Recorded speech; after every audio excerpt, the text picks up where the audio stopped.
Buenas tardes a todos. Buenas tardes a todos. Estamos reunidos aquí un grupo interesante de personas aficionadas a la literatura. Un diplomata, el excelentísimo embajador de Argentina, señor Alfredo Atanasov, un editor, Jarko Kuyundjiski, la primera persona de la editorial Antolog responsable de la publicación en Macedonia de los libros del escritor, el invitado de honor a esta charla, el escritor Guillermo Martínez, tanto argentino como hombre del mundo, y yo, Ognjena Nikuski, traductora que ha tenido el privilegio de traducir algunas de las obras de Martínez al macedonio. Estamos reunidos a hablar de la literatura desde el punto de vista del lector, del traductor y del autor. Quisiera invitar ahora al excelentísimo embajador Atanasov a dar el empuje inicial a esta charla. Bueno, muchas gracias, estimados miembros de la editorial Antolog, estimado Guillermo Martínez, estimada señora Nikukiski, señoras y señores. Yo, en primer lugar, quiero agradecer y felicitar a la editorial Antolog y a su equipo por la excelente preparación de este evento virtual. Personas a quien tuve la suerte de visitar y ser muy bien recibido en mi último viaje a Skopje, unos pocos meses atrás. Y también mi especial agradecimiento al señor Guillermo Martínez por su amable presencia y predisposición a unirse con nosotros en este día de hoy tan importante.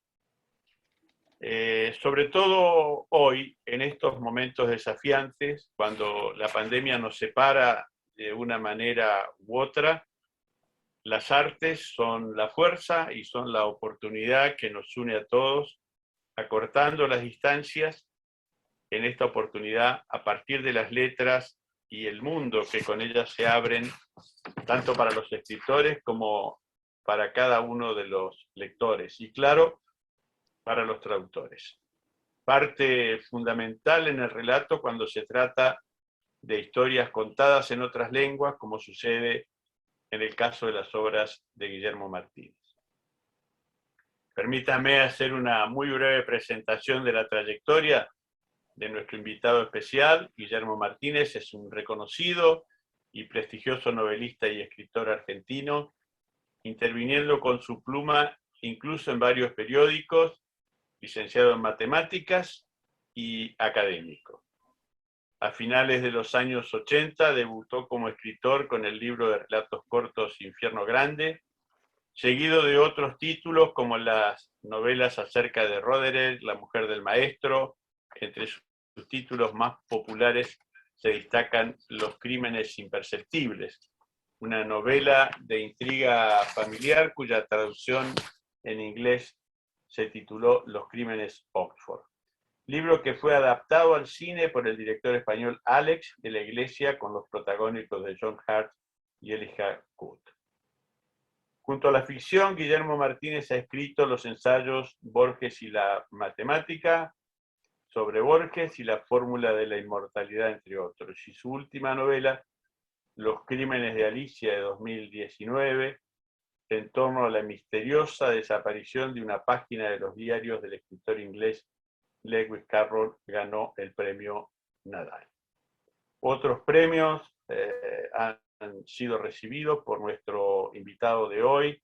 Primer premio del Fondo Nacional de las Artes 1989, Premio Planeta Argentina 2003, Premio Mandarache en el 2006, 2014 recibió el diploma al mérito de los premios Conex como uno de los 5 mejores novelistas del periodo 2004-2007 de la Argentina. Su libro Una felicidad repulsiva también fue reconocido por el Premio Hispanoamericano de Cuento Gabriel García Márquez.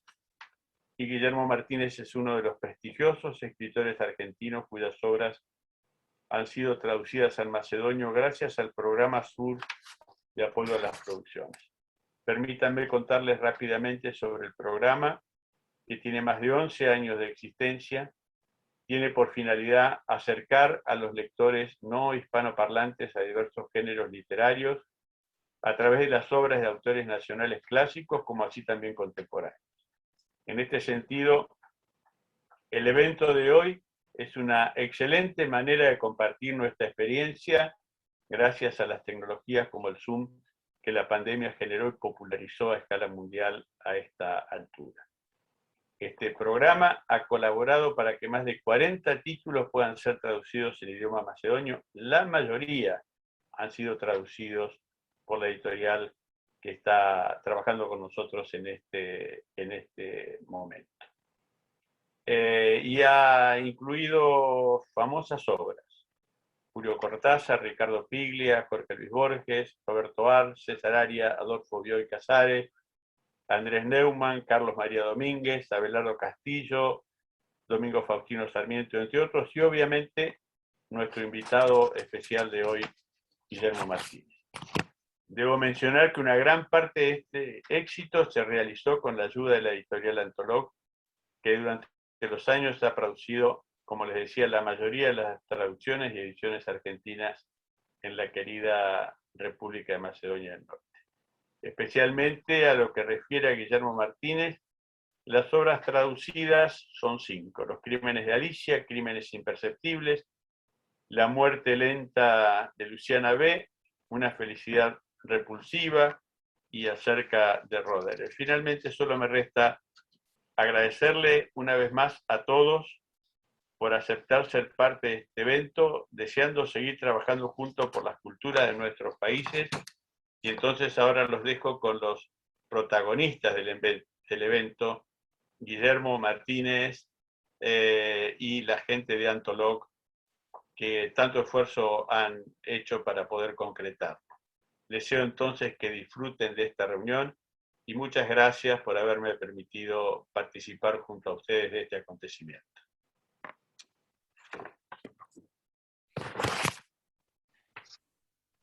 Gracias, señor embajador. Señor Kuyundjiski, ¿de dónde proviene su interés por las obras de Guillermo Martínez y cómo recibió el público en Macedonia al autor? Откаде е можност, откаде идејата да се преведува овој автор и како публиката ги приме делата на Гилермо Мартинес? Благодарам, Огнена. Thank you, Mr. Ambassador Atanasov. Hola, Guillermo. Благодарам на сите што сте дел од овој настан. Gracias a todos por estar aquí, por estar en este evento. Hola, soy la traductora. We have a translator as well who will help us in communicating. Да беа нормални услови, сега сигурно јас, господинот амбасадор Огнена и Гилермо ќе спеевме во Скопје, ќе пиевме мате или чај. Si fueran condiciones normales, todos estaríamos ahora en Skopje probablemente y estaríamos tomando mate o té. Бидејќи така и ни беше планот да биде ова гостување физичко, со физичко присуство на Гилермо во Скопје, во Македонија. Porque el plan principal era que Guillermo fuese nuestro huésped en Macedonia, tuviese con presencia física aquí. Но ете ќе се обидеме овој онлайн настан да биде достојна субституција, достојна замена за физичкото присуство. Pero vamos a intentar que este evento virtual sea sea digno también y un cambio digno, digamos. Во име на издавачката куќа на Антолог можам слободно да кажам дека аргентинската литература е една од најзастапените во нашата продукција. En nombre de la casa editorial Antolog, puedo decir que la literatura argentina es una de las más representadas en nuestra producción literaria. Токму во очи на средбата со господинот Алфредос, амбасадорот пред еден месец. Justamente un mes antes, cuando nos encontramos con el embajador Alfredo, направивме некоја статистика дека станува збор за 20 преводи од аргентинската литература, кои од вкупно 300 изданија преводни, значи што ги имаме досега, 20 се од аргентинската литература. Hicimos una estadística y calculamos que unas 20 traducciones De las 300 en total que tenemos como literatura de traducción, pertenecen a esta literatura, a la literatura argentina. И тука се наоѓаат навистина многу познати имиња на аргентинската литература. Мислам дека и не мора да се преведуваат, само ќе ги наведам: Хулио Кортесар, Ана Марија Шуа, Лилијана Екер, Абелардо Кастилјо, Хуан Хозе Саер, Карлос Марија Домингес, Роберто Арлт, Рикардо Пиглија, Алан Паус, Адолфо Био Касарес и така натаму и така натаму. No hace falta que los traduzca, se trata de nombres muy famosos: Cortázar, Eckermann, Ana María Shua, Bioy Casares, y yo personalmente no he recordado todos los nombres, pero pues bueno. Нивната присутност во македонската култура главно се должи на програмата СУР, но и на Министерството за култура на Република Македонија, а некој од нив и на можност Антолог да ги приопшти без поддршка од некоја институција. A la mayoría de estas traducciones se deben al apoyo del programa SUR, así como al Ministerio de Cultura, pero también Antolog en algunas de estas ediciones participa de manera, o sea, sin recibir apoyo. И секако сето тоа не ќе беше можно без учеството на преведувачите, како што се господјата Огнена Николски, Ирина Талевска и други преведувачи од шпански јазик, како и сите други соработници во овие проекти. Y claro, todo esto no habría sido posible sin la participación y la colaboración de los traductores como Ognjena Nikolićki, Irina Talevska y otros colaboradores. Сега во оваа богата листина имиња кои се вклучени и од современата аргентинска продукција и од некои модерни класици или навистина класици, секако во нашата продукција се оздвојува името на Гилермо Мартинес. De esta lista de nombres donde se mencionan, hemos mencionado a autores contemporáneos, a clásicos modernos y clásicos en el verdadero sentido, sin duda destaca el nombre de Guillermo Martínez. Со неговото име се поврзани 4-5 многу специфични рекорди или куриозитети, да кажем. Con su nombre se relacionan unas 4 o 5 curiosidades. Прво, Гилермо е единствениот странски автор, што е единствениот или еден од ретките странски автори што е застапен со дури 6 преводи на негови книги на македонски јазик во Антолог. Guillermo es el único o un caso raro de autor extranjero que ha sido traducido, o sea, existen 6 traducciones de sus libros en nuestra casa editorial. Второ, во првите 20 книги што ги преведовме од кој било светски јазик, дури 3 се книги на Гилермо Мартинес. Las primeras 20 traducciones que hicimos de todas las lenguas extranjeras, 3 son del autor Guillermo Martínez. Тоа беше во периодот 2009-2012, таму некаде. Se trata del periodo 2009-2012. Потоа и покрај тоа што имаме објавено навистина една огромна гама на различни автори од англиско говорно подрачје или од различни меридијани на светот, Гилермо Мартинес останува во топ 10 наши најголем бестселер, еден од топ 10 бестселер автори на сите времиња во Антолог. A pesar de tener muchos autores traducidos de habla inglesa y de todas las partes del mundo, Guillermo Martínez sigue siendo, es entre los 10 mejores autores y más traducidos autores de nuestra casa editorial. Четврто, сигурно не и последно, но тоа сега ми текнува, Гилермо Мартинес е единствениот неевропски автор што сме го гостиле во Скопје лично, и тоа во 2016 година, неговата балканска турнеја, од кој што и двајцата пред почетокот на оваа средба споделивме навистина убави сеќавања. Y la cuarta curiosidad, aunque no la menos importante, es que Guillermo Martínez es el único autor no europeo que ha sido nuestro invitado en 2016 y como parte de este tour balcánico, y hemos hecho esto, recordado amablemente esta presencia al principio de esta reunión. сето тоа укажува со колкова страст и внимание нашите уредници ги читаат неговите книги и дека колкав интерес будат неговите книги кај читателите во Македонија. Се надеваме дека тој интерес нема да спласне и дека со неговите следни книги исто така ќе станува се поголем и поголем. Todo esto muestra la pasión con la que los editores leen los libros de Guillermo Martínez y el interés que despierta este autor entre los lectores. Estamos esperando que este interés siempre vaya en aumento. И за крај само што ова, значи Гилермо, имам две твои книги на кои што немам твој подпис, така што во прва прилика очекувам да не посетиш и ми должиш подпис, автограм. Guillermo, al final tengo 2 libros tuyos, pero sin firma, y espero que la próxima vez, cuando vengas, me los puedas firmar. Me debes estas firmas. Gracias for now, and maybe later we will have again opportunity to share thoughts. Traduzco. Espero que tengamos también posibilidad de compartir más tarde, de charlar más tarde, compartir opiniones.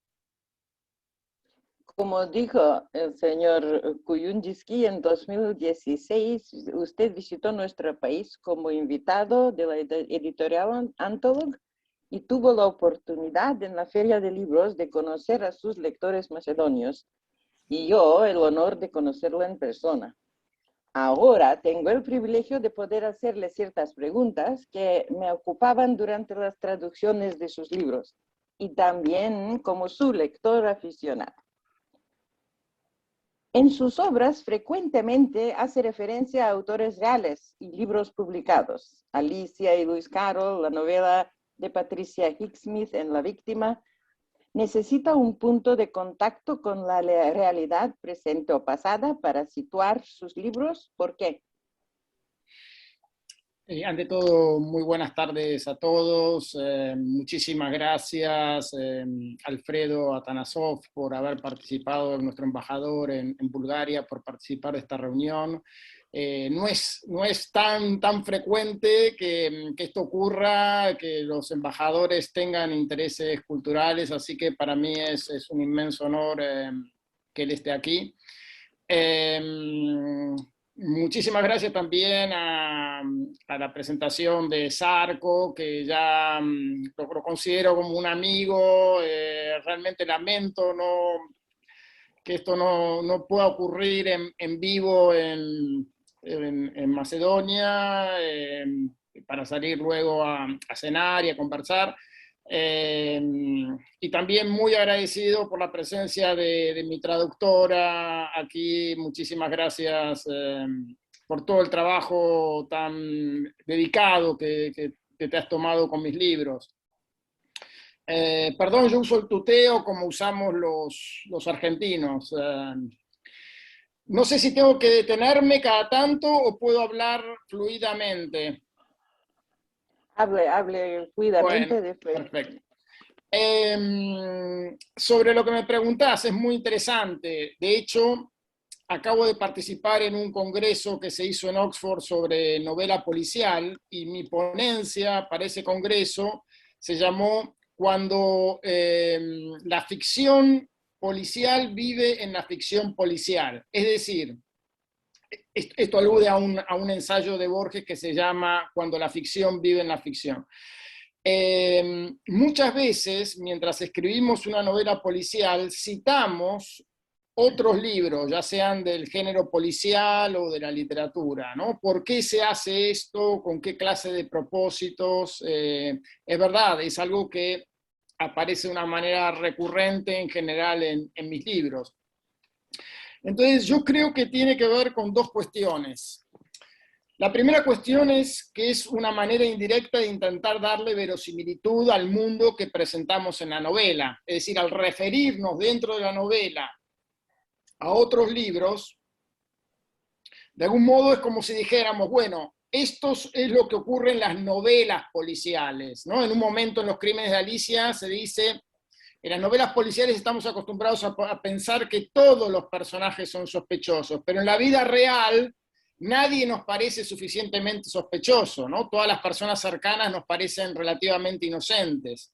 Bueno, esa clase de efectos se logra al introducir libros o el mundo de lo ficticio dentro de la narración. Es una especie de separación de planos, donde, bueno, se menciona una novela para darle más realidad a aquello que estamos contando. Ese sería como un primer recurso, un truco. Pero hay otra parte que me parece tanto más importante, que es la cuestión de la textura literaria del relato policial. El relato policial, a diferencia de otras novelas, tiene que dar mucha clase de información más o menos técnica, ¿no es cierto? Que tiene que ver con las autopsias, los testamentos, la verificación de horarios. Todo eso para el escritor es como una especie de mal necesario, de carga, que de algún modo impide que salgan a relucir tal vez imágenes más interesantes literariamente, ¿no? O sea, el ritmo del policial impone también una cierta sequedad del lenguaje. Entonces, para contrarrestar esto, me parece interesante traer el mundo literario a partir de ciertas referencias. Fíjense, eso es, por ejemplo, lo que hace Agatha Christie cuando cita a Shakespeare. Es como decir, bueno, trae algo así como el simbolismo, la grandeza de los personajes de Shakespeare para alertarnos. Esto que estoy escribiendo, aunque los personajes no sean miembros de la corte o no tengan la alcurnia de los personajes de Shakespeare, en el fondo es un avatar de la misma clase de situaciones. Entonces, de algún modo, uno puede, al introducir obras literarias, puede alzar un poco tanto el lenguaje de la novela como la carga simbólica. Bueno, pero menciona también, por ejemplo, a Ludwig Wittgenstein, Kurt Gödel. Sí, eso es otra parte. Esto es algo diferente. Esto tiene que ver con lo que yo llamo la línea teórica de las novelas, ¿no? Es decir, en mis novelas en general hay un drama humano, que en general se puede expresar a la manera de un relato policial o de cierto suspenso, o depende, ¿no es cierto? Pero es un drama humano, y a la vez hay siempre una línea que yo llamo de reflexión teórica, que tiene que ver con algún problema, ya sea de la filosofía, del conocimiento, de la cuestión de la ley. En La muerte lenta de Luciana P., por ejemplo, está una discusión sobre esta especie de problema milenario de la humanidad, de cómo encontrar una proporción para el castigo, ¿no? Es decir, cómo lidiar con las víctimas y con el dolor de las víctimas y la reparación. La idea de castigo, venganza, reparación, etcétera, es algo que ha tomado diferentes formas y modos desde la antigüedad. Bueno, de algún modo esa es una posible línea teórica que yo desarrollo con alusiones, y en Crímenes Imperceptibles aparece lo mismo con la cuestión de que una serie de crímenes puede tener más de una continuación lógica, digamos, ¿no? Entonces ahí aparece ligado a este problema de la filosofía que estudió, investigó Wittgenstein. Es decir, en cada una de mis novelas me gusta tener esa especie de dimensión teórica que tiene que ver con la tradición literaria o con la filosofía. Bueno, me quitó una de las preguntas, contestó una de las otras preguntas que yo tenía, por ejemplo, que en sus obras, especialmente las de los crímenes, está en busca de la verdad, pero sin el castigo y el alivio, ¿no? Cómo se mide la balanza de la justicia. ¿Nos puede decir algo sobre la medida del dolor y la medida del castigo? Algo que plantea como imposible, ¿no? Sí, de algún modo, mientras yo estoy escribiendo una novela, ya se me ocurren algunos de los temas para las próximas, ¿no es cierto? Entonces, En Crímenes Imperceptibles, todo lo que tiene que ver con la justicia queda por fuera de la novela, como ocurre en general en el relato policial, ¿no es cierto? En el relato policial lo que más interesa es la verdad, no si va a ser castigado o no finalmente el asesino, ¿no es cierto? Pero a la vez me preocupaba, mientras escribía Crímenes Imperceptibles, qué pasa con esta idea de la venganza, la justicia, el dolor, ¿no es cierto? ¿Por qué escala la venganza? Mientras escribía La muerte lenta de Luciana B., leí Historia de mi vida de Casanova. Y encontré una frase que me pareció extraordinaria y que refleja esta cuestión, ¿no? Que la elegí como epígrafe. ¿No? La frase dice algo así como que en física a toda acción le corresponde una reacción de igual magnitud, ¿no? Es la idea de acción-reacción de la física. Pero en moral, dice, la reacción es más fuerte que la acción, ¿no? O sea, al desprecio corresponde el odio, al odio el homicidio, termina diciendo, ¿no? Es decir, hay como un escalamiento en la represalia. ¿Por qué es esto así? Esto yo me estuve pensando mucho mientras escribía la novela, y para mí tiene que ver con esta cuestión que vos mencionaste de el dolor como experiencia privada. Es decir, el dolor que sentimos por una pérdida no es algo que podamos sacar o medir de alguna manera para comparar con el dolor del otro. Entonces hay como una valoración íntima de ese dolor que es incompartible e intransferible, ¿no? Es decir, no se puede terminar de poner en una balanza. Esa es la parte que justamente la justicia con sus balanzas no logra aquilatar. Entonces, por eso, por las dudas, se castiga en demasía, se castiga para estar seguro de que el otro va a tener al menos tanto dolor como nosotros. Me parece que tiene que ver con eso.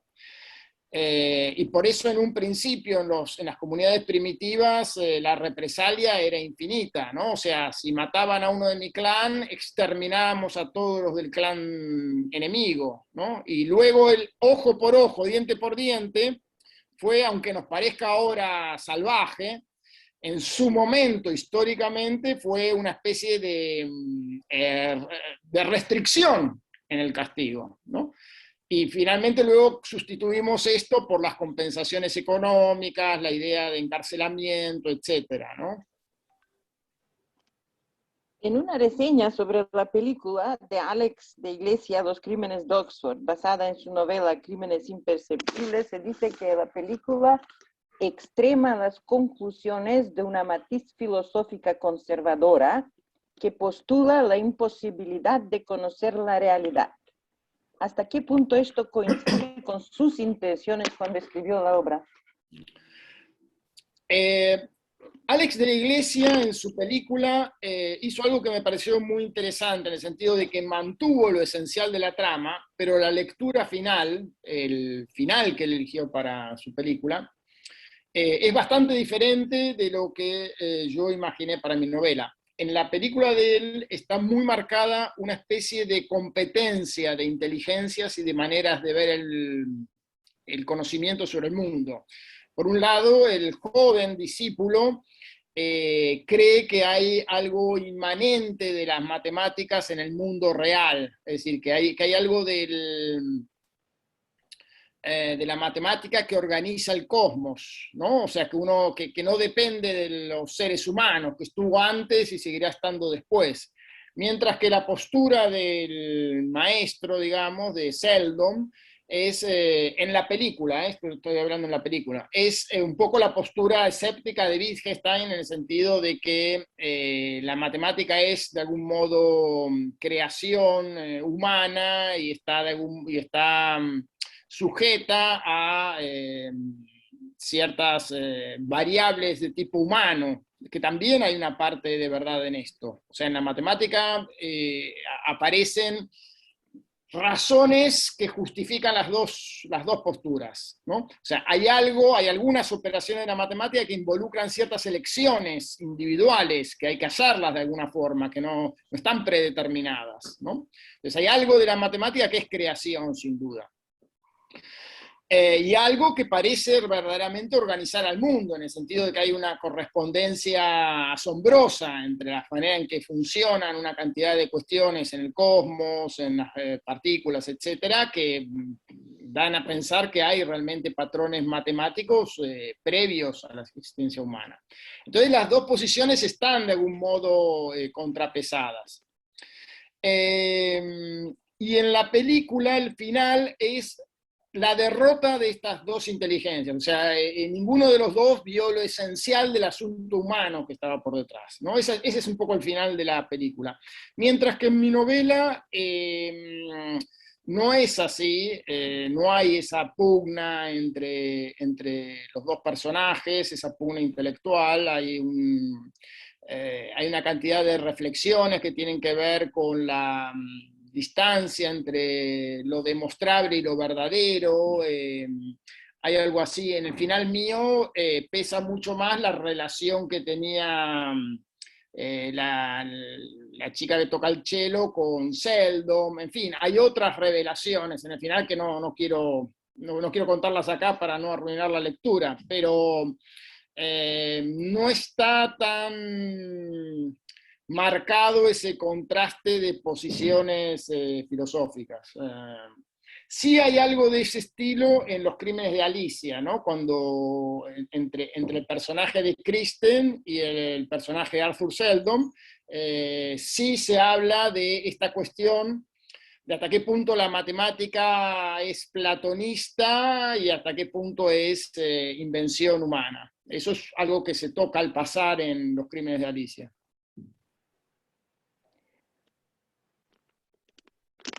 ¿Nos puede decir algo sobre el tipo de narrador que presenta en sus obras? Algo que bastante complica en su libro La muerte lenta de Luciana B. El testigo privilegiado, como usted dijo en una ocasión, que el narrador es participante, no siempre protagonista, y en la mayoría de los casos un escritor, pero nunca omnisciente. Sí, es exactamente como decís. En general me gusta la idea de una narración en primera persona de un personaje que de algún modo se ve como empujado a los hechos. No necesariamente es el protagonista de los hechos, pero no puede quedar aparte. Y de algún modo funciona como si fuera un detective. Mi idea es la siguiente, ¿no? Que mirara de la forma en que miraría un lector que se asome a ese mundo. Es decir, es como la mirada de un lector si el lector pudiera participar de ese mundo, ¿no? Entonces, además de lo que ve, está todo lo que analiza en cuanto a las situaciones a las que se enfrenta. Hay toda una parte siempre en mis novelas que tiene que ver con el análisis de aquello que se ve y que presenta dudas. En general en mis novelas lo característico es que los hechos por sí mismos no terminan de decir nada del todo. O sea, los hechos pueden ser interpretados de una manera o de otra. Entonces, en esas interpretaciones se juega quién es el asesino, la carga moral de lo que ocurre, si las cosas verdaderamente son así o son obsesiones de los personajes. Me interesa sobre todo esa cuestión a mí, ¿no? Que es lo mismo que ocurre en el fondo en ciencia. En ciencia también, nosotros recolectamos datos de experimentos. Bueno, pero ¿cuál es el patrón que explica esos datos? ¿Cuál es la verdad que parecen decir esos datos? ¿No? O sea, hay varias posibilidades en general. O sea, ¿cómo inferir conocimiento a partir de datos? También en la novela policial también ocurre así, ¿no? O sea, ¿cómo inferir una teoría sobre quién mató a quién a partir de las pistas que quedaron, ¿no?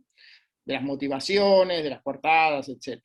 Entonces, el juego es similar en la ciencia, en la matemática, en la literatura, ¿no? Es cómo leer. Y por eso me interesa tanto la paradoja de Wittgenstein, porque bueno, Wittgenstein se pregunta justamente sobre eso. De algún modo, los datos no hablan por sí mismos, los tenemos que hacer hablar. comenzó a escribir relatos desde la infancia. A los 12 años obtuvo un premio. Después publicó 2 libros de cuentos, ¿no? Y 4 años después de ¿cómo se dice? Jungla sin bestias, escribió la novela acerca de Roederer y después cambia de novela a cuento. Le es fácil cambiar de género porque yo sé que en una entrevista dijo que a veces empieza como cuento y termina como novela. Exactamente. En mi vida, mi formación, como la de muchos escritores argentinos, es la formación de un cuentista. Es decir, siempre concibo mis historias pensando antes que nada en un final. Es decir, lo primero que se me ocurre es algo así como el giro de los acontecimientos, que tenga algún elemento paradójico, sorprendente, y un final para la historia. Entonces, en general, las historias las tuve casi todas anotadas como cuentos. Por ejemplo, La muerte lenta de Luciana B. inicialmente era un cuento que yo tenía pensado que duraría quizá 40 páginas. Acerca de Roederer la empecé a escribir como un cuento. Yo también tuve una novia bisexual y iba a ser un cuento. Es decir, en general tengo ese modo de pensar historias que luego, si aparece este elemento, esta línea teórica, si los personajes se desarrollan lo suficiente, se convierten en novelas. Pero en principio, mi manera de pensar no es tanto la cuestión de la longitud, sino, diría yo, de cuál es el potencial que tiene y qué es lo que descubro cuando escribo. Es decir, no es algo que yo tenga resuelto desde el principio, hay toda una parte de descubrimiento en la pulseada o en el ejercicio de desarrollar una historia, ¿no? Entonces, a veces esas historias se me convierten naturalmente en nouvelles o en novela. Porque cuando uno escribe un cuento, cuando yo, por ejemplo, traduzco un cuento, me doy cuenta de que en el cuento hay que entrar directamente, mientras que en la novela se necesita una introducción. Y sus cuentos me parecen que podrían evolucionar en una novela, porque... Bueno, tengo algunos cuentos que son realmente largos. Por ejemplo, Una madre protectora, que se llevó al cine como El hijo, está en Netflix, ¿no? Es una película de Sebastián Schindler. Y ese cuento estuve a punto de publicarlo por separado, y de hecho, una vez que apareció la película, se publicó en una edición por separado, Una madre protectora, porque es un relato de unas 100 páginas de libro, ¿no? Entonces, es como si fuera una novela comprimida, ¿no? Tiene algo de la estructura de una novela. Pero bueno, quería cerrar un libro de cuentos y decidí que figurara como última. Entonces, no soy muy estricto en cuanto a la cuestión del género. Para mí hay una zona intermedia que es la que más me gusta, que es la de la nouvelle, ¿no? Como los relatos que hacía Henry James. Henry James es mi escritor preferido. Incluso hay un par de libros míos que de un modo revisitan temas de Henry James, ¿no? Por ejemplo, La mujer del maestro, que es mi segunda novela, es algo así como una inversión de todas las situaciones de un cuento de él que se llama La lección del maestro. Y la novela que acabo de terminar ahora, que se va a publicar el año próximo, se llama La última vez, y es una historia de escritores, pero que alude, y también se menciona dentro de la historia, a un cuento de Henry James que se llama, también es como una novela, se llama La próxima vez. Entonces, es un escritor no solamente importante en cuanto a lectura, sino que también, para mí, él ha tocado ciertos temas a la manera en que se han desarrollado los mitos. Para mí es como si fuera un escritor de mitos contemporáneos, ¿no? La función del escritor, los personajes de la literatura,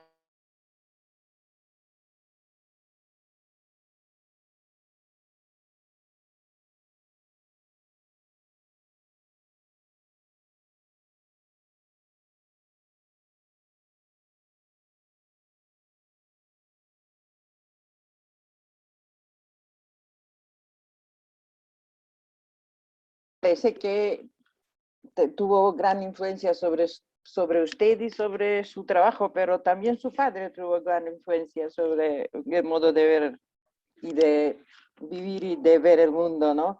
Quien, como dijo usted, fue ingeniero agrónomo de izquierda, piscicultor, ajedrista, lector y escritor tan apasionado como despreocupado de si lo escrito se publicaba o no.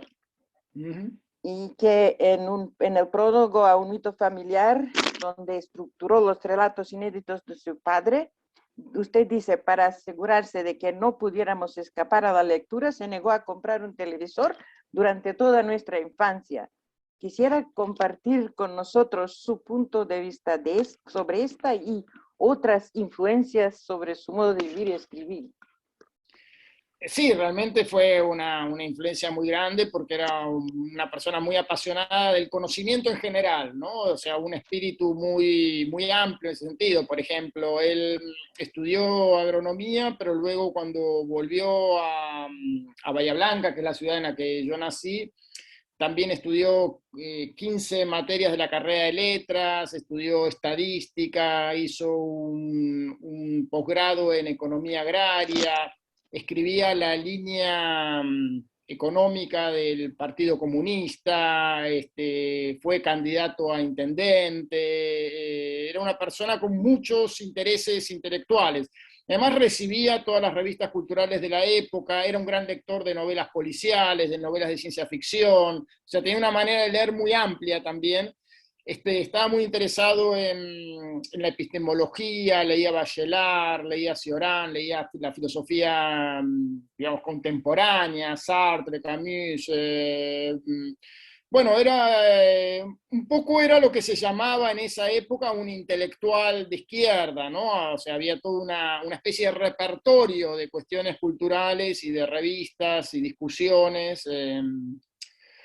Mi mamá también, mi mamá era profesora de letras, participaba de todos estos ámbitos. Entre los dos fundaron el Cine Club Bahía Blanca, o sea, un cine club para que se vieran las películas, los ciclos de Bergman, de Buñuel, en fin, de Fellini. Todo ese cine lo vimos en Bahía Blanca, porque ellos eran como animadores culturales también, ¿no? Con mucha otra gente, no solamente ellos dos.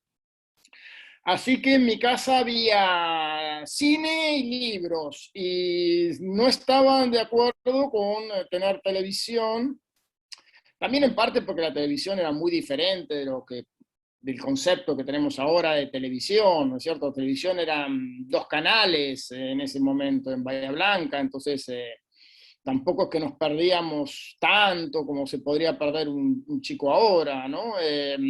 Pero sí, estaba esa idea de que la televisión estupidizaba a los chicos y que, bueno, ellos querían que nosotros leyéramos y entonces un poco para ver televisión íbamos a la casa de mi abuela los fines de semana. Pero su obra ¿tienen puntos de contacto? Bueno, sí, hay una cantidad de cosas. O sea, mi papá era una persona muy escéptica, muy burlona respecto a una cantidad de cuestiones,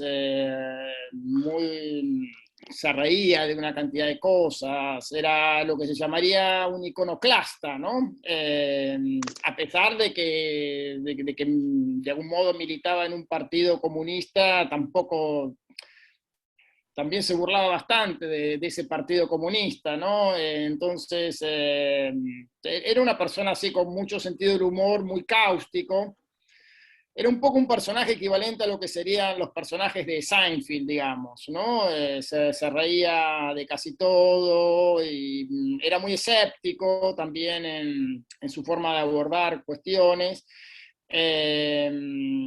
Y mucho de esto se refleja en su obra. Hay un sentido del humor muy particular, humor negro también. Entonces, creo que varios de esos elementos yo también los tomé, tanto para mi vida como para mi literatura.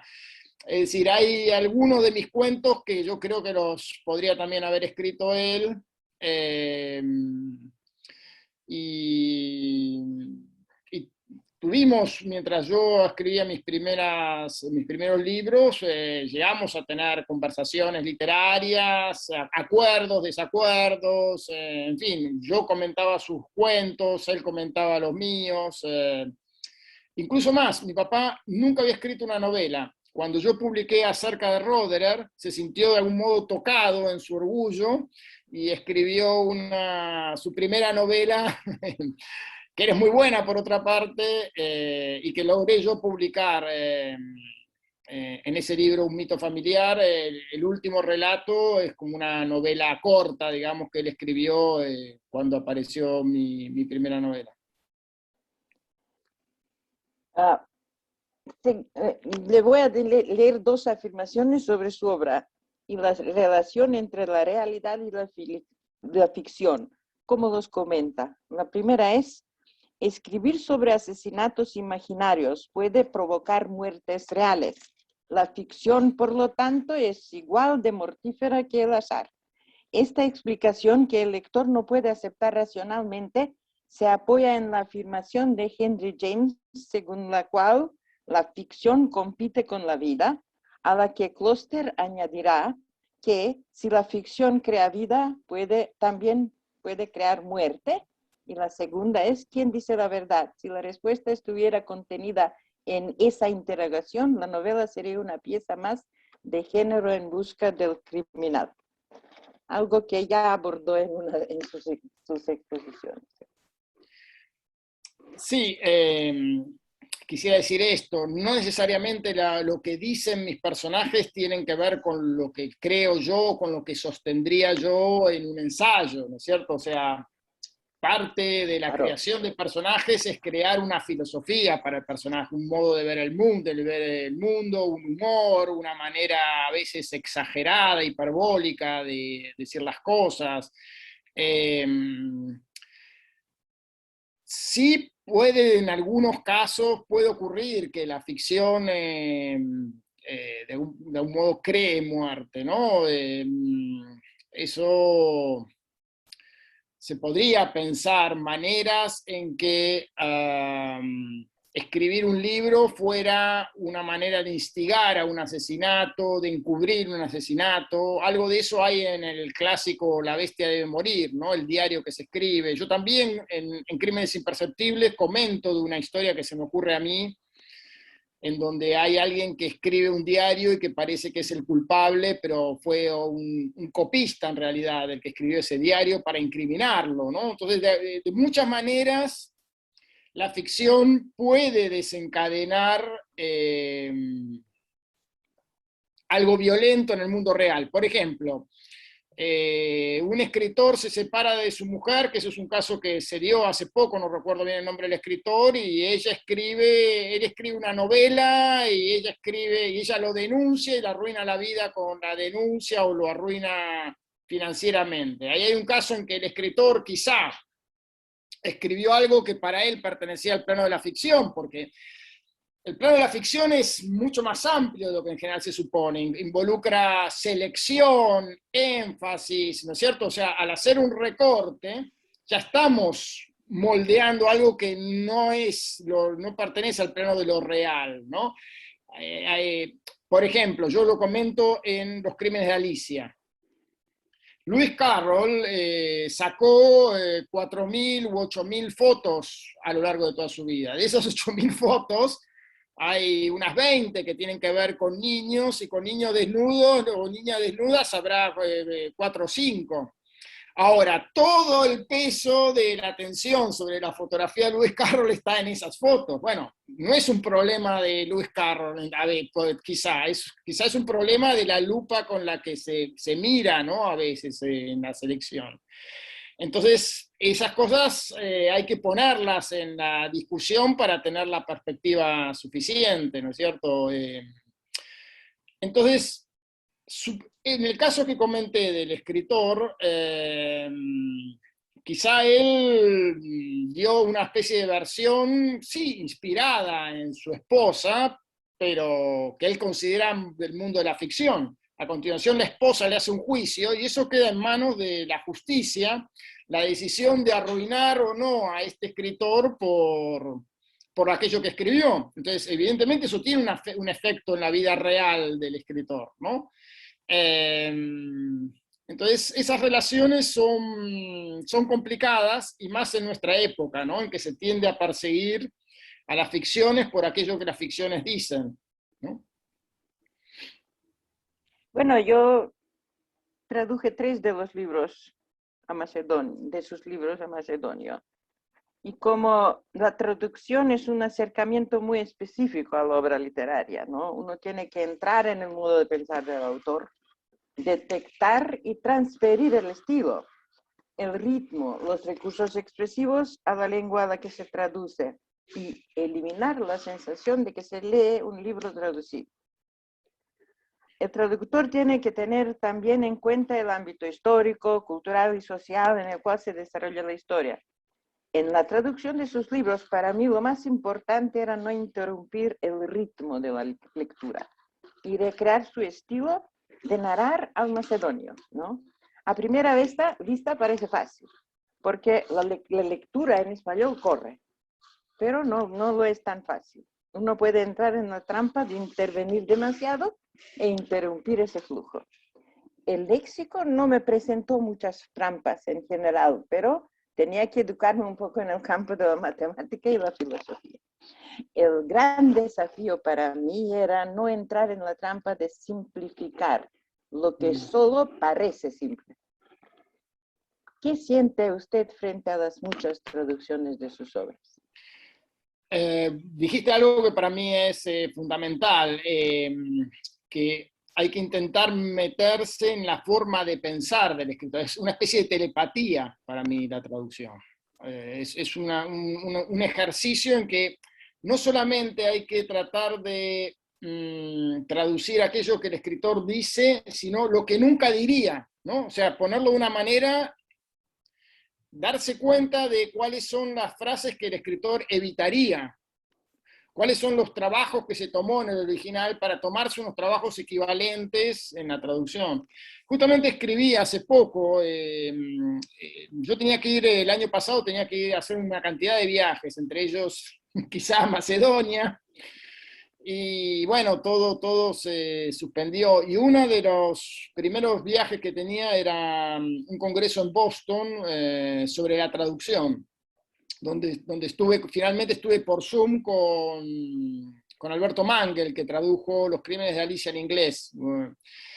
Y entonces escribí un artículo que se llama 7 problemas de la traducción, ¿no? Entonces, donde trato de identificar 7 desafíos para el traductor. Pero el principal, creo yo, es este que vos mencionaste, lograr encontrar cuál es como el hilo del pensamiento literario del autor por detrás, para no simplificar aquello que el escritor no quiere que se simplifique, y para evitar los lugares comunes que el escritor trató de evitar, etcétera, etcétera, ¿no? O sea, hay que entrar en una especie de empatía subterránea para que fluya de la misma manera el curso de la narración. Usted es un autor argentino. Teniendo en cuenta la tradición literaria de su país y de su continente, ¿dónde está Argentina en sus obras? Está de muchas maneras. En los relatos que transcurren en el extranjero hay algo muy argentino, porque siempre hay un personaje argentino que mira, y porque creo que no hay quizá nada más argentino que un argentino en el extranjero. Es decir, en cada lugar donde uno vaya, y eso lo pude verificar en todos mis viajes, siempre hay una pequeña comunidad argentina. Es decir, los argentinos están dispersos realmente por todo el mundo. Creo que hasta hay un argentino ahora mismo en el Vaticano, no estoy seguro, pero... así que, por un lado, la figura del argentino viajero es algo argentinísimo, ¿no? El argentino radicado afuera, etc. Y luego hay toda una tradición borgiana que tiene que ver con la manera de leer la literatura extranjera, etc. Que yo encontré mucha afinidad con Serbia, con Hungría, con Polonia y con Bulgaria, en el sentido de que somos culturas relativamente pequeñas, y entonces leemos de una manera mucho más cosmopolita. Esto no ocurre, por ejemplo, en Inglaterra, ¿no? Se lee principalmente la tradición de ellos, y se va con mucho recelo a leer traducciones, y con excusas, ¿no? Para no leer en traducción. Creo que nosotros no podemos darnos ese lujo, ¿no es cierto? O sea, nosotros la literatura la tenemos que leer en traducción. No, Claro. está bien, podemos aprender un par de idiomas, pero no podemos aprender 5 o 6 idiomas para poder apreciar la literatura. Entonces, en Argentina naturalmente se leen la literatura rusa, la literatura alemana, la literatura francesa, la literatura inglesa y la literatura norteamericana. Eso forma parte del repertorio de cualquier biblioteca. Cualquier biblioteca argentina tiene un estante, un cuerpo de literatura argentina o latinoamericana, y luego el resto es literatura extranjera. Esa es una manera de leer. Y también entonces en mis libros está esa especie de cosmopolitismo, si se quiere, que no deja de lado lo nacional, ¿no es cierto? No es que yo tengo Acerca de Rodero, transcurre en un pequeño pueblo del sur, La muerte lenta de Luciana B. Transcurre en Buenos Aires, es un lugar más el país, pero no necesariamente un lugar de exaltación, en mi caso. Dos de sus novelas están situadas en Oxford, con los Sí. mismos, digamos, investigadores. ¿Piensa en continuar en ese lugar y con esos investigadores? Pensaba escribir una más, una última, quizá los tomaría en una edad con varios años más cada uno, ¿no? O sea, Seldom hacia el final de su vida y el narrador ya en otra etapa de su vida. Es como si fuera un último encuentro con últimos crímenes. Bueno, ¿hay algo que yo no le pregunté y que quisiera usted comunicarnos? No, simplemente decir que lamento muchísimo no haber podido estar allá físicamente. Quiero agradecer muchísimo a los lectores de Macedonia.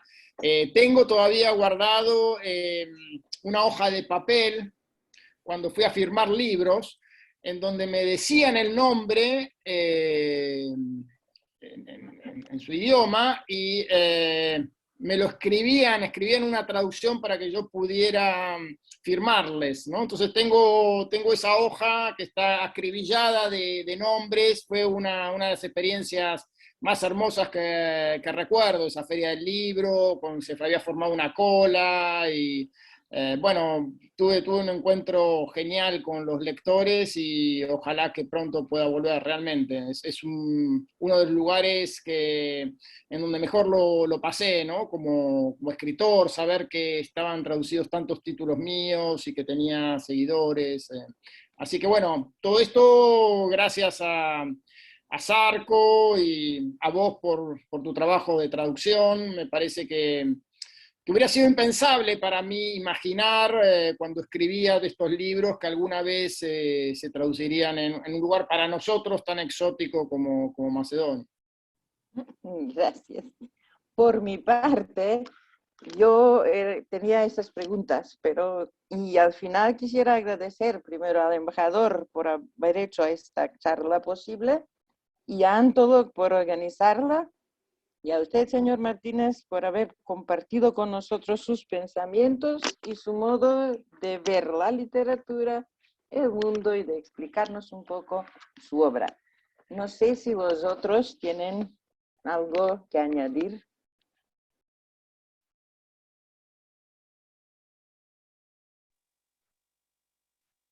Y si me permite, yo también quiero agradecer a la editorial y al señor Guillermo Martínez por esta reunión, que creo que es primera, pero no es la última, y que nos vemos muchas veces más. Y Os deseo todo lo mejor. Gracias una vez más por todo. И аз да се заблагодарам во име на издавачката куќа Антолог, на сите учесници, на амбасадорот Алфредо Антонасов, на Гилјермо Мартинес, на преведувачката Огнена Николски, на мојата помошничка преведувачка Сања, овдека што ми помагаше да се разбереме, сите заедно и многу скоро да се видиме и лично и некој следен аргентински писател да биде дел од оваа наша соработка и комуникација, не само онлайн, туку и во живо. И се гледаме во Скопје или во Буенос Ајрес или каде било. Знам дека сега за писателите е многу тешко да патуваат, но верувам дека еден ден сето тоа пак ќе се врати во нормала. En mi nombre quiero agradecer al embajador y en nombre de la Casa Editorial quiero agradecer al embajador, a Guillermo Martínez, a la traductora Ognena Nikulska, a mi colaboradora Sanya aquí y espero que pronto podamos vernos en vivo tanto en Skopje o en Buenos Aires. Sé que para los escritores es muy difícil viajar en estos momentos, pero espero que nos volvamos a ver y continúe la colaboración y tengamos tal vez otros autores argentinos aquí presentes y esto. Секако да се заблагодарам и на Галентина, Кристина и Елена Гебрева, кои што исто така дадоа придонес за и технички и секако да овој настан денес се одржи. Y también quiero agradecer a Elena, Cristina y Valentina que contribuyeron para que, con su apoyo técnico para que este evento fuese posible. Muchas gracias. Bueno, muchísimas gracias. Hasta pronto. Ojalá que hasta muy pronto. Gracias. Y gracias a nuestro embajador. Muchísimas gracias. Gracias, Elena, que recién te veo. Hasta muy pronto. Hasta pronto. Sí.